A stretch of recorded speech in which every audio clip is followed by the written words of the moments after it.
Bienvenidos a Cicatrices Criminales, el canal donde exploramos los casos más oscuros y perturbadores de la historia criminal.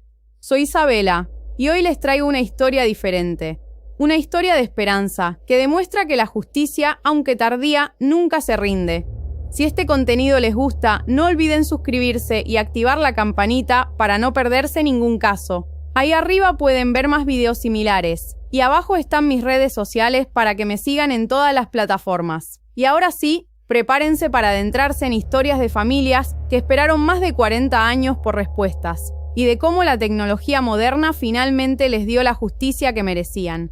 Imaginen por un momento perder a un ser querido de la manera más horrible y que la policía les diga: lo sentimos, hicimos todo lo posible, pero no hay más pistas que seguir. Imaginen pasar décadas preguntándose quién fue el responsable, si alguna vez pagaría por lo que hizo, si sus seres queridos serían recordados como algo más que casos sin resolver. Ahora imaginen que 40, 45, incluso 48 años después, reciben una llamada que cambia todo. Hemos encontrado al responsable. Esta es la historia de 4 familias que vivieron familias que nunca perdieron la esperanza y que finalmente vieron cómo la ciencia moderna resolvía misterios que habían permanecido sin respuesta durante casi medio siglo. Caso 3. Pamela Hale. 48 años buscando un monstruo. Una adolescente con sueños. Pamela Hale tenía solo 16 años cuando se convirtió en víctima de uno de los asesinos seriales más prolíficos de Illinois, aunque eso no se sabría hasta casi 5 décadas después. Era una estudiante de secundaria en North Aurora, una joven brillante con pasión por la música y planes de estudiar en la universidad. Pamela era conocida por su talento musical, tocaba el piano y cantaba en el coro de la escuela. Sus maestros la describían como una estudiante dedicada con un futuro prometedor. Era hija única y sus padres, Robert y Eleanor Hale, la adoraban. La familia Hale era típica de la clase media americana de los años 70. Robert trabajaba como contador en una empresa local y Eleanor era ama de casa que se dedicaba completamente a cuidar de Pamela y participar en actividades comunitarias. Pamela tenía novio, un joven llamado David Miller, quien también estaba en la escuela secundaria. Eran una pareja popular en su escuela, conocidos por ser responsables y estar enfocados en sus estudios. La noche del 21 de enero de 1976 fue una noche que cambió para siempre la vida de la familia Hale. Pamela había ido a una fiesta de cumpleaños de una amiga en Aurora, Illinois. La fiesta había sido pequeña, con solo una docena de estudiantes de la escuela secundaria. Pamela había salido de la fiesta alrededor de las 10 p.m., diciendo que tenía que llegar a casa antes de las 11 p.m. para cumplir con su hora de llegada. Varios amigos la vieron caminar hacia la parada de autobús más cercana. El autobús nocturno que Pamela normalmente tomaba para llegar a casa tenía una parada a solo 2 cuadras de la casa donde había sido la fiesta. Era una ruta que había tomado muchas veces antes sin problemas, pero esa noche Pamela nunca llegó a casa. Cuando no había regresado para las 11:30 p.m., sus padres comenzaron a preocuparse. Llamaron a la casa donde había sido la fiesta, pero les dijeron que Pamela había salido hacía más de una hora. La búsqueda desesperada. Robert y Eleanor Hale pasaron toda la noche buscando a su hija. Recorrieron la ruta del autobús, visitaron lugares donde Pamela solía ir y llamaron a todos sus amigos y conocidos. Al amanecer, cuando no habían encontrado ningún rastro de Pamela, los Hale contactaron a la policía. Inicialmente, los oficiales sugirieron que Pamela podría haber decidido quedarse con una amiga sin avisar, pero sus padres sabían que eso era imposible. Pamela era una joven responsable que nunca había dado problemas. Siempre llamaba si iba a llegar tarde y definitivamente no habría pasado la noche fuera sin permiso. La policía inició una búsqueda formal el 22 de enero. Organizaron equipos de búsqueda que incluyeron voluntarios de la comunidad, perros de búsqueda y un helicóptero de la policía estatal. El descubrimiento devastador. El 25 de enero de 1986, 4 días después de la desaparición de Pamela, su cuerpo fue encontrado en una zona boscosa remota aproximadamente a 15 millas de donde había sido vista por última vez. Pamela había sido víctima de una agresión brutal que incluyó violencia sexual antes de ser estrangulada. La escena del crimen sugería que había sido llevada a ese lugar contra su voluntad y que había luchado contra su atacante. Los investigadores recolectaron evidencia física, incluyendo fibras de ropa, muestras de cabello y material biológico que más tarde se convertiría en evidencia de ADN crucial. También encontraron huellas de neumáticos que sugerían que el perpetrador había usado un vehículo para transportar a Pamela. La investigación de 1976. Los detectives de North Aurora trabajaron incansablemente en el caso de Pamela durante los meses siguientes a su muerte. Entrevistaron a cientos de personas, incluyendo a todos los que habían estado en la fiesta, compañeros de escuela y cualquier persona que hubiera estado en el área esa noche. El novio de Pamela, David Miller, fue inicialmente considerado sospechoso, pero tenía una coartada sólida. Había estado en casa con su familia toda la noche después de dejar a Pamela en la fiesta y múltiples familiares confirmaron su presencia. Los investigadores también examinaron a empleados del sistema de transporte público, trabajadores de construcción que habían estado trabajando en el área y cualquier persona con antecedentes criminales en la región. Sin embargo, a pesar de estos esfuerzos extensivos, nunca identificaron un sospechoso principal. El caso gradualmente se enfrió, aunque oficialmente permaneció abierto. Décadas de dolor. La muerte de Pamela devastó a la familia Hale. Robert y Eleanor nunca se recuperaron completamente de la pérdida de su única hija. Robert desarrolló problemas cardíacos que los médicos atribuyeron en parte al estrés crónico y Eleanor sufrió de depresión severa durante años. Sin embargo, nunca dejaron de buscar justicia para Pamela. Cada año, en el aniversario de su muerte, organizaban vigilias comunitarias para mantener vivo el recuerdo de su hija y para pedir al público que continuara proporcionando cualquier información que pudiera ayudar a resolver el caso. Eleanor Hale se convirtió en una defensora de las familias de víctimas de crímenes violentos, trabajando con organizaciones que proporcionaban apoyo a otras familias que enfrentaban tragedias similares. Robert murió en 1998, llevándose a la tumba la esperanza de ver justicia para Pamela. Eleanor continuó la lucha sola hasta su muerte en 2015, a los 89 años. El caso se reaviva.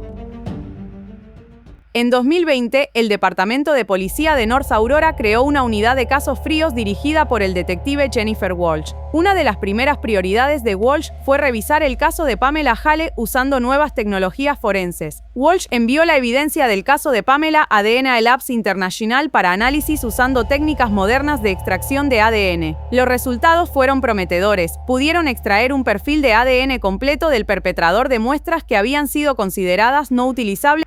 Con este perfil de ADN, Walsh comenzó a buscar coincidencias en las bases de datos nacionales de criminales, pero no encontró coincidencias directas. Sin embargo, el perfil era lo suficientemente completo como para ser útil en análisis de genealogía genética.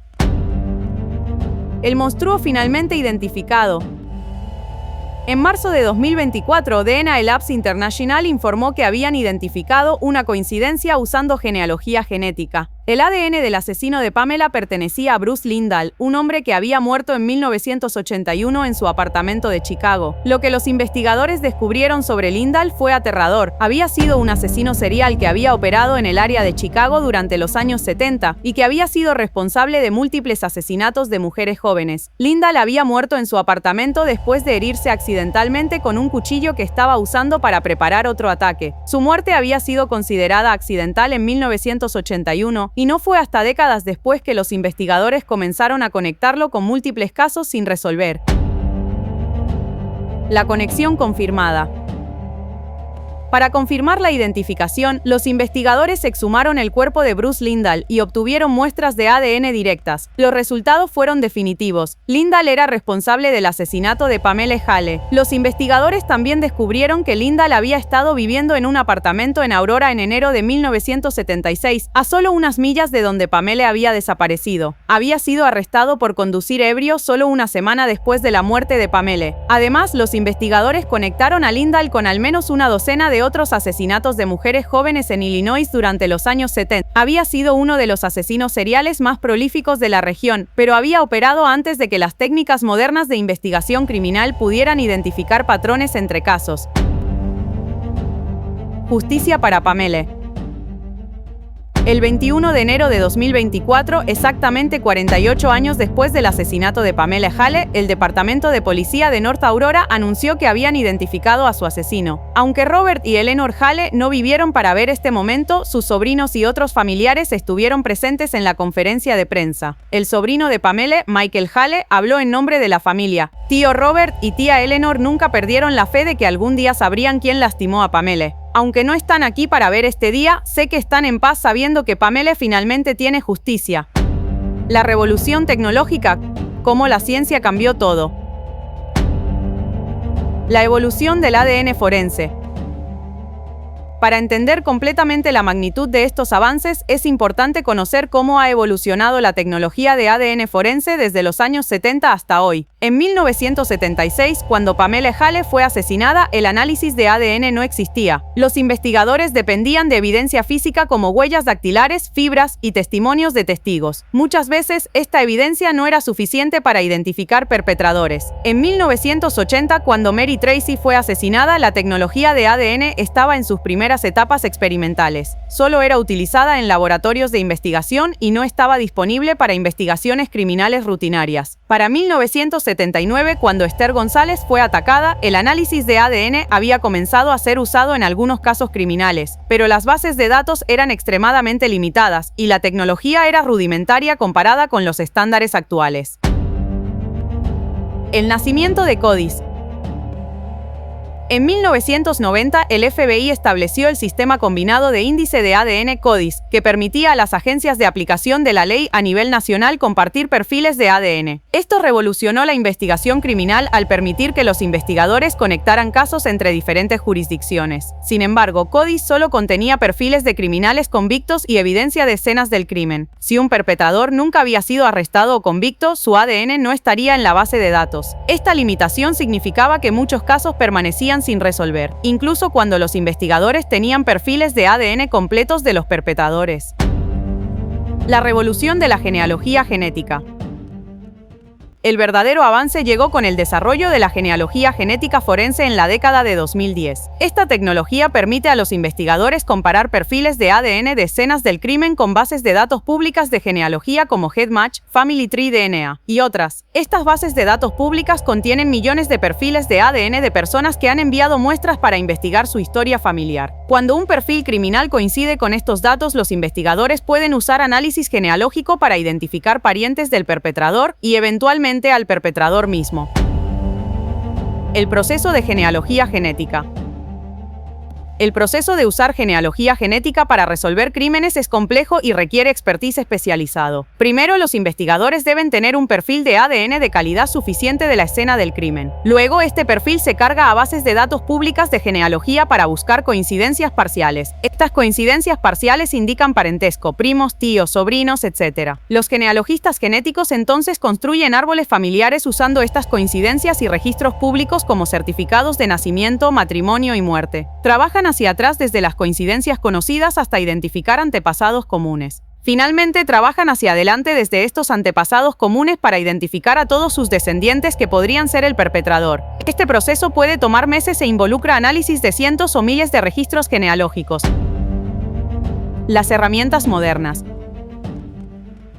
Las empresas como Parabon Nanolabs, DNA Labs International y Ostrom han desarrollado técnicas sofisticadas para extraer ADN utilizable de evidencia extremadamente degradada. Pueden trabajar con muestras que han estado expuestas a elementos durante décadas, muestras que han sido contaminadas, o muestras que son extremadamente pequeñas. Técnicas como la amplificación por PCR y la secuenciación de próxima generación han hecho posible analizar evidencia que previamente era considerada inutilizable. Además, han desarrollado algoritmos computacionales sofisticados que pueden analizar parentesco genético y construir árboles familiares de manera más eficiente que nunca antes. El factor tiempo. Una de las ventajas inesperadas de investigar casos fríos en 2024 es que hay más datos genealógicos disponibles que nunca antes. Millones de personas han subido su ADN a bases de datos públicas, creando una red genealógica más densa. Además, muchos de los perpetradores de crímenes de los años 70 y 80 ahora han muerto, lo que significa que sus familiares pueden estar más dispuestos a cooperar con las investigaciones sin temor a repercusiones legales. Caso 4. el asesino serial Bruce Linhall. El hombre detrás de los crímenes.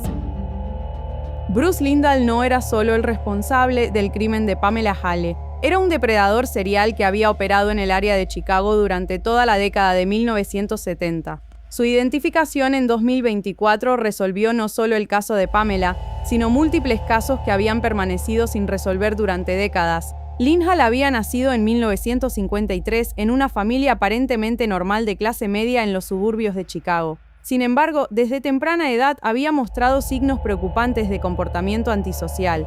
Durante su adolescencia había sido arrestado varias veces por delitos menores, robo, vandalismo y agresión. Sus padres lo habían enviado a terapia múltiples veces, pero los psicólogos de la época no habían identificado el nivel de peligro que representaba. Los crímenes conocidos. A través de análisis de ADN realizados en 2024, los investigadores han conectado a Bruce Linhall con al menos 12 asesinatos de mujeres jóvenes entre 1976 y 1980. Sus víctimas tenían entre 16 y 25 años y todas habían sido atacadas en el área metropolitana de Chicago. El patrón de Linhall era consistente. Se dirigía a mujeres jóvenes que estaban solas, las secuestraba usando su vehículo, las llevaba a áreas remotas donde las agredía sexualmente y las asesinaba, generalmente por estrangulación. Lo que hacía a Linhall particularmente peligroso era su capacidad para parecer normal y confiable. Era atractivo, bien vestido y sabía cómo ganarse la confianza de sus víctimas antes de atacarlas. Deborah McCall. Una de las víctimas de Linhall que fue identificada en 2024 fue Deborah McCall, una estudiante universitaria de 20 años que desapareció en marzo de 1979 mientras caminaba a casa desde su trabajo nocturno en una biblioteca. Deborah había sido encontrada 3 días después en un parque remoto, víctima de agresión sexual y estrangulación. Durante 45 años, su caso había permanecido sin resolver, causando dolor continuo a su familia. Los padres de Deborah, Thomas y Linhall Kahl, habían muerto sin saber quién había matado a su hija. Pero en 2024, sus hermanos finalmente recibieron respuestas cuando el ADN conectó definitivamente a Linhall con el crimen. Catherine Burgess, la víctima de 1977. Catherine Burgess tenía 18 años cuando se convirtió en víctima de Linhall en agosto de 1977.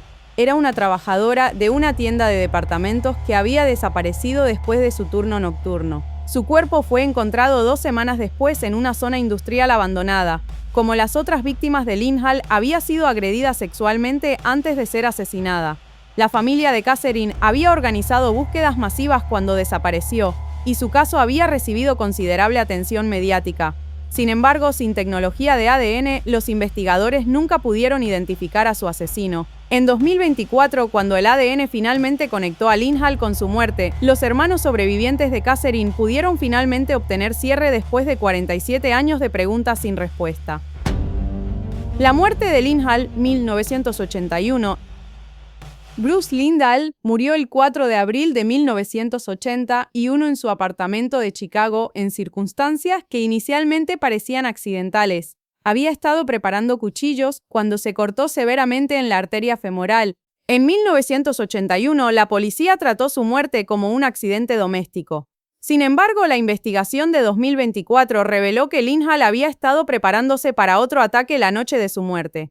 Los investigadores encontraron evidencia en sus pertenencias que sugerían que había estado acechando a otra víctima potencial, una estudiante universitaria que vivía cerca de su apartamento. La muerte accidental de Linhall probablemente salvó la vida de esta mujer y de futuras víctimas potenciales.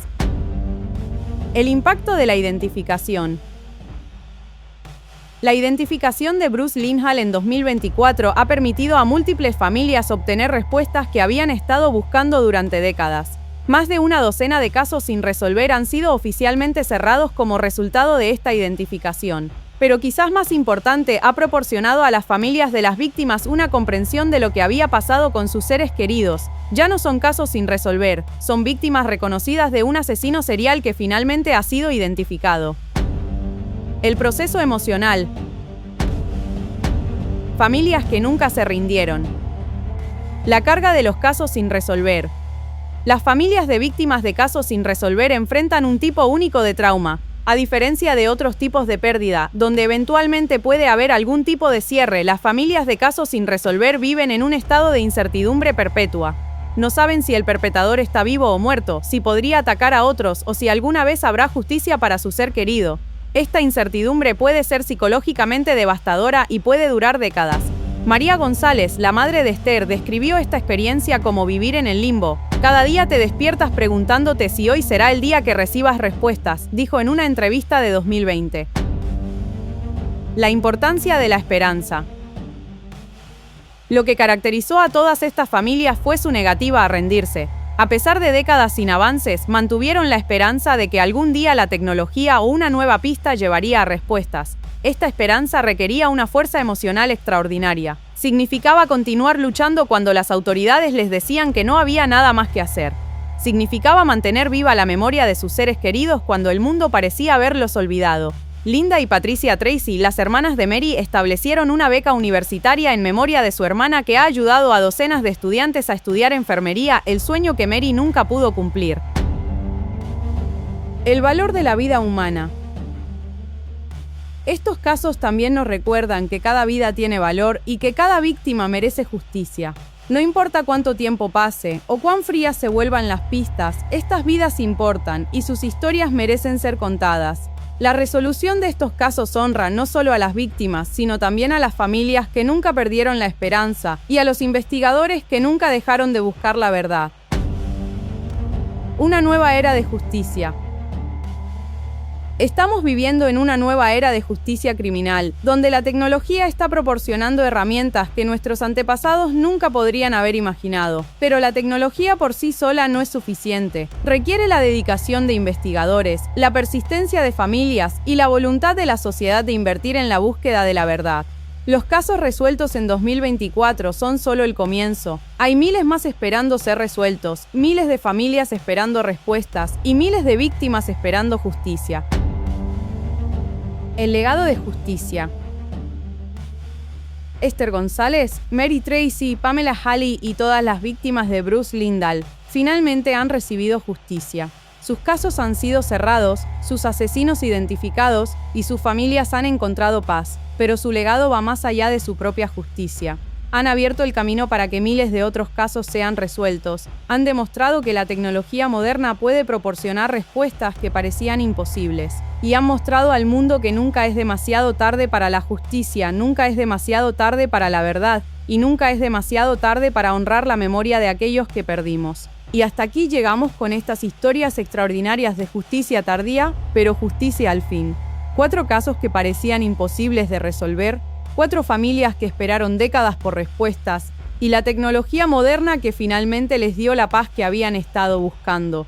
Estos casos nos recuerdan que la ciencia y la persistencia humana pueden triunfar sobre cualquier obstáculo y que cada víctima, sin importar cuándo haya perdido la vida, merece justicia. Si les gustó este video, no olviden darle like, suscribirse al canal y activar la campanita para más casos como este. Aquí abajo están mis redes sociales para que me sigan en todas las plataformas. En Cicatrices Criminales seguimos explorando los casos más impactantes de la historia criminal, desde los más antiguos hasta los más recientes. Nos vemos en el próximo video, donde continuaremos desentrañando los misterios que han marcado Cicatrices para siempre.